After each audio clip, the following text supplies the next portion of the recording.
Baiklah, bismillahirrahmanirrahim. Assalamualaikum warahmatullahi wabarakatuh. Perkenalkan, nama saya Aski, NIM 862312021024.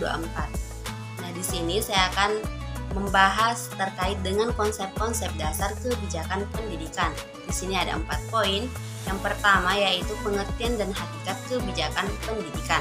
Nah, menurut Rian Nugroho bahwa kebijakan pendidikan adalah kebijakan publik bidang pendidikan, dan kebijakan pendidikan berkenaan dengan kumpulan hukum atau aturan yang mengatur pelaksanaan sistem pendidikan, dan yang tercakup di dalamnya yaitu tujuan pendidikan dan bagaimana mencapai tujuan kebijakan pendidikan harus sejalan dengan kebijakan publik. Kemudian selanjutnya yaitu latar belakang perlunya kebijakan pendidikan. Nah, pendidikan merupakan salah satu pilar dalam membangun bangsa dan negara. Oleh karena itu, diperlukan kebijakan pendidikan yang tepat dan efektif untuk mencapai tujuan pendidikan nasional. Dan ada beberapa latar belakang perlunya kebijakan pendidikan.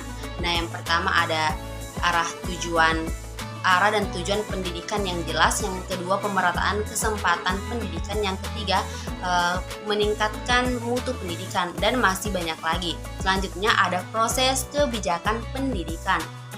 Nah, proses kebijakan pendidikan adalah serangkaian tahapan yang dilalui dengan penyusunan, implementasi, dan evaluasi pendidikan. Nah, itulah proses kebijakan dalam pendidikan. Selanjutnya, yang keempat atau yang terakhir ada ruang lingkup kebijakan pendidikan. Nah, ruang lingkup pendidikan ini meliputi aspek yang berkaitan dengan penyelenggaraan pendidikan secara menyeluruh. Nah, ada beberapa cakupan utama. Yang pertama ada kurikulum dan pembelajaran, pendidik dan tenaga kependidikan, peserta didik, sarana dan prasarana, pengelolaan pendidikan, pembiayaan pendidikan, penelitian dan pengembangan, kerjasama internasional, pendidikan luar sekolah, dan pendidikan keagamaan. Dan ruang lingkup kebijakan pendidikan dapat terus berkembang dan berubah sesuai dengan kebutuhan dan tuntutan zaman. Oleh karena itu, diperlukan adanya kajian dan analisis yang mendalam untuk memastikan bahwa kebijakan pendidikan yang dirumuskan dan diimplementasikan itu dapat mencapai tujuan pendidikan nasional.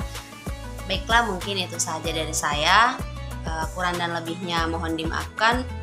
Wallahul muwaffiq ila aqwamit thoriq. Wabillahi taufiq wassalam. Wassalamualaikum warahmatullahi wabarakatuh.